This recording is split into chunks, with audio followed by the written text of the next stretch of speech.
The evening had settled soft and warm over the old biker diner. The kind of place where engines rumbled like a steady heartbeat outside, and the jukebox played songs everyone knew by memory. A few riders leaned back in their chairs, trading stories that drifted into slow laughter. Then the door creaked, a thin sound that cut straight through the hum. Every head turned. A little girl stood there, trembling, clutching a backpack twice her size. Tear tracks streaked down her cheeks like smudged mascara. She looked from face to face, trying to breathe, trying to speak. Finally, in a voice barely louder than a whisper, she said, "Please, can someone help my mom?" The little girl's voice cracked as she tried again, forcing the words out. "He hurt my mom." The diner went still, every sound folding into a heavy silence. The bikers exchanged looks, anger rising in their eyes, the kind that came from seeing too much of the world's ugliness. Hawk, the oldest among them, leaned forward slowly. "Tell us what happened, sweetheart." She swallowed hard, explaining how her mother's new friend locked the door, yelled for hours, shoved her when she tried to help, and then dragged her mom inside while shouting that nobody would interfere.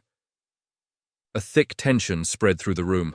One biker shook his head and muttered under his breath, "You won't believe what happens later." The girl trembled softly, clutching hope that someone would finally step in. Hawk moved first, lowering himself to the girl's level until his eyes met hers.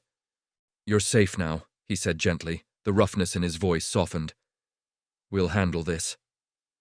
She nodded, trusting him without question. Hawk rose and gave a series of small nods.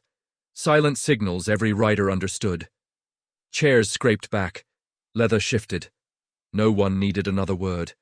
Within seconds, boots hit the gravel outside and engines erupted, rolling like thunder across the lot. One biker couple opened their sidecar and helped the girl climb in, wrapping a blanket around her shaking shoulders. Hawk swung onto his bike, looked back once to reassure her, then growled, "We go now," as the convoy surged forward into the darkening road ahead tonight. The bikes rolled in a steady formation, their engines humming like a protective wall around the little girl. Wrapped in the blanket, she began to talk, her voice trembling with each bump in the road. The man everyone thought was decent had a clean haircut, polished shoes, and a smile he used like a mask. Neighbors called him helpful, teachers said he was polite, but behind the door, once it clicked shut, everything changed. He yelled, broke things, and grabbed her mom hard enough to leave marks. She said her mom tried to leave last month, but he threatened her job and hinted he knew people who could make life impossible.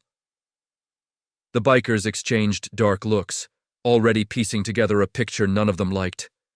One rider leaned closer to Hawk and whispered, "If you think you know where this is going, wait." The road stretched ahead carrying rising resolve. The convoy slowed as they reached the quiet street, engines fading to low growls beneath the dim porch lights. Hawk lifted a hand, and the riders split off with practiced precision, moving like shadows across the yard. From the front windows, faint flickers of light revealed hurried movement inside, and every few seconds a muffled shout punched through the walls. Hawk signaled two riders toward a pair of uneasy neighbors who stepped onto their porches as if they'd been waiting for someone brave enough to intervene. Whispered conversations revealed rumors about late-night deliveries, strange visitors, and boxes carried in through the garage at odd hours.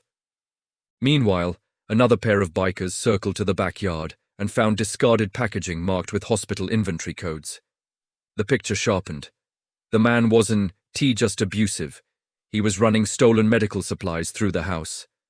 The front door opened at last, and the man stood there wearing a smile that didn't reach his eyes. He adjusted his collar, as if greeting old friends. "Evening, folks," he said smoothly. "Everything's fine. She just slipped. Kids exaggerate when they get scared." He shifted his body to block the doorway, but Hawk caught a glimpse past his shoulder. The girl's mother sat on the floor, her arm wrapped around her ribs, a deep bruise blooming beneath her sleeve. Another biker's eyes narrowed as he spotted a small security camera tucked high in the corner, angled directly at her like a silent threat. The man kept talking, voice sugary and calm, but every rider felt the tension spike, the kind that warned trouble was about to break wide open. A sudden crash echoed from deep inside the house, sharp enough to slice through the man's practiced smile. The mother's voice followed, raw and terrified. "Please, stop!" Before he could spin another lie, the man snapped, reaching back and seizing her wrist with a force that made her cry out. That was it. Hawk moved first, pushing past him, and the others surged in behind like a rising tide. The man stumbled, shouting protests, but no one listened now. Inside, the truth spilled into view. Open boxes littered the hallway. Painkillers, insulin injectors, surgical tools still wrapped in sterile plastic. A small storage room held even more, stacked neatly as if ready for transport. The mother, shaking, whispered that he'd been hiding them for weeks. The bikers exchanged looks, understanding instantly this wasn't just a violent household. It was a link in a larger criminal ring, one that had finally come undone tonight. Hawk barked a quick order, and radios crackled to life as riders called in nearby chapters. Within minutes, the distant rumble of more engines filled the street, growing louder until a second wave of bikers rolled in and lined the curb like an iron wall. They formed a protective perimeter around the house, guiding curious neighbors back and giving the mother space to breathe. Hawk knelt beside her, keeping her steady while another rider brought the little girl running into her arms. Inside, 2 bikers restrained the man without roughness, but with absolute control, blocking every chance of escape. He cursed and twisted, but it didn't matter. One biker shook his head and muttered, "This guy picked the wrong house to mess with." By the time the police finally rolled up, lights flashing weakly against the row of bikes, the man tried to straighten his shirt and reclaim control. He pointed at the mother and accused her of lying, saying she staged everything to make him look bad. His voice rose with practiced outrage, but the officers looked unsure. Hawk stepped forward, calm but solid as bedrock, and handed over the evidence, the camera footage showing her flinching under his threats, the boxes of stolen medical supplies stacked in the hallway, and the dark bruises spreading across her arm. The man's face twitched. He tried to laugh it off, then snapped, shouting that none of it mattered because people owed him favors. That single slip shattered his facade. The officers closed in, cuffs ready, while the mother clung to her daughter, both shaking as justice finally moved in their favor that night too. The mother finally broke, sinking to her knees as the officers led the man away. Tears ran freely down her face, but they were different now, relief mixing with exhaustion. She reached for Hawk's hand and whispered a trembling thank you, as if the words weren't big enough for what she felt.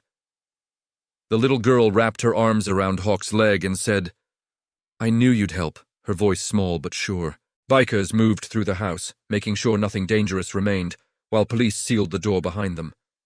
When everything was quiet, the riders formed a gentle escort, guiding the mother and child toward a safe shelter run by the biker families, who always protected their own with steadfast loyalty tonight. The next morning, as sunlight warmed the shelter's porch, the little girl approached Hawk with a folded paper clutched in her hands.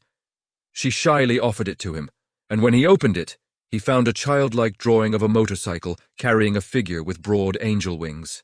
The figure's vest looked just like his, and beside him stood the girl and her mother, both smiling beneath a sky filled with tiny stars. In the corner, she'd drawn a small red heart and written the words, "My heroes." Hawk said nothing. He simply folded the drawing with care and tucked it into his vest beside the biker code patch today. The sun dipped low as the convoy rolled out, their engines blending into a single steady rhythm that echoed down the quiet road. Hawk rode at the front, the girl's drawing tucked safely against his chest, a reminder of why they answered every call. The wind carried the faint scent of dusk, warm and calm after the storm they'd crossed. As the bikes faded into the horizon, one truth lingered like a promise.